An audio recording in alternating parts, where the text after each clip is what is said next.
माथिदेखि म्यानेजमेन्ट भएन भने सधैँ यस्तै हुने हो। त्यो त नदी बेसिनको म्यानेजमेन्ट तलदेखि माथिसम्म कन्काइन रिभरको माथि माथि रिजर्भर प्रोजेक्ट बनाउने भन्ने पनि थियो होइन। त्यो रिजर्भर प्रोजेक्ट बनेको भए यो समस्या आउँथ्यो होला। ओभरअल रिभर बेसिनको म्यानेजमेन्ट त्यो सम्बन्धमा पनि हामी चाहिँ डिटेलमा चाहिँ अध्ययन गर्छौँ। तत्कालको लागि इन्टिग्रेटेड रूपमा हेर्नुपर्छ कि पहिला विदेशतिर पनि धेरै देशमा चाहिँ धेरै चाहिँ फ्लड हुन्थ्यो, उनीहरूले माथिदेखि म्यानेज गर्ने पनि हुँदैन। किनभने नदी बेसिनको म्यानेजमेन्ट हेर्नुपर्छ। कन्काई बेसिन, माइखोला बेसिन सबैलाई हामीले चाहिँ म्यानेजमेन्टको हिसाबले यो वाटर रिसोर्सेस म्यानेजमेन्टको पार्टमा पनि हामीले गम्भीर रूपमा हेर्नुपर्छ। माथिदेखि नै के बनाउने त चेक ड्यामहरू, रिजर्भर प्रोजेक्टहरू कसरी चाहिँ म्यानेज गर्न सक्छ। फ्ल्यास फ्लड आउँदाखेरि ती चाहिँ अब्स्ट्रक्सन होल्ड गर्न केही समय एक दिन होल्ड गर्न सक्यो भने त हुँदैन नि। किनभने यो विषयहरूलाई पनि हेर्नुपर्छ र तत्कालको लागि हामीले यसलाई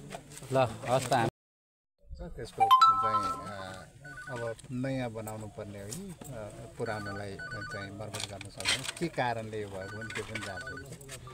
त्यो क्वालिटीको विषयहरू पनि जाँच हुन्छ। र यो अहिले जुन पुल एउटा यो पुलको कन्काई पुलमा लामो पुल लामो समयदेखि नबनेको रहेछ।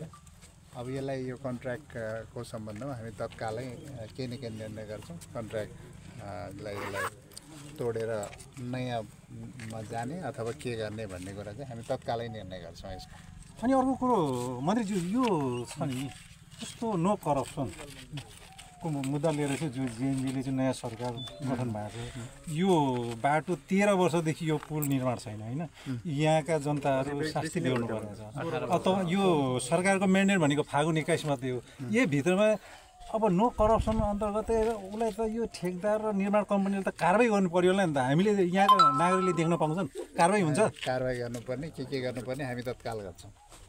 यो अब 13 वर्षसम्म चाहिँ कन्ट्र्याक्ट चाहिँ किन यो भयो भन्ने कुराहरू 17 वर्ष हामी यो हेर्छौँ है। हजुर, जस्तै नि मन्त्रीजी, अब यो त के भने नेपालका शीर्षस्थ नेताहरूको यो जुन गृह क्षेत्र पनि हो होइन। प्रधानमन्त्री केपी शर्मा ओलीको पनि अब यो गृह जिल्ला अनि यो क्षेत्र पनि हो। अब यो 13 वर्षदेखि पुल नबन्दा यहाँका स्थानीयले यति शास्ति पाइरहेका छन्, अब त्यसको साध्य नै छैन। अब डुङ्गा तरेर हिँड्नुपर्छ, त्यही पनि शुल्क तिरेर जोखिम मोलेर। त्यही पनि अब यो धेरै नै यावत समस्या छ। अब यो समस्यालाई निराकरण गर्नका लागि चाहिँ के हुन्छ त एक्सनमा? आज हामीले चाहिँ आज फर्स्ट टाइममा पनि आएको छौँ होइन। यसको विस्तृत रूपमा चाहिँ हामी छलफल गर्छौँ र यो छानबिन गरेर के गर्नुपर्छ, यसको कन्ट्र्याक्ट तोडेर जाने र त्यो कन्ट्र्याक्टरलाई के कारवाही गर्ने भन्ने विषयहरू चाहिँ हामी तत्कालै निर्णय गर्छौँ। यस्तो पनि सुनिएको छ यहाँ टेक्निकल पनि फल्ट छ भन्ने सुनिएको। टेक्निकल फल्ट छ भने अफिसियल त्यो पनि डिजाइन रिभ्यू के भइरहेछ त्यो सबै कुरा हेर्छौँ होइन। हेरेर अनि अगाडि बढ्छौँ। अर्को कुरा एकछिन छ, यो बाहिरको कुरा हामीले ढुङ्गा चढ्छौँ, बाँसको पुलमा चढ्छौँ, शुल्क तिर्नु परेको छ सर। शुल्क तिरेर हिउँदमा पनि गाडी सर्ने शुल्क तिरेर बाँसको पुल बन्छ, छटका बाँसको पुल बन्छ, बाइकहरू चल्छ। एउटा कुरो सरलाई एउटा जानकारी गराउनु पर्यो। यहाँ ठेक्का लागेको थियो बानको, हजुर। अब यो किसानका मकै काटिए त्यो बान किन भएका कुरा उठाउँ क्या यतिकै के अरे यो के अरे अब यो खोलोको कुरा भयो।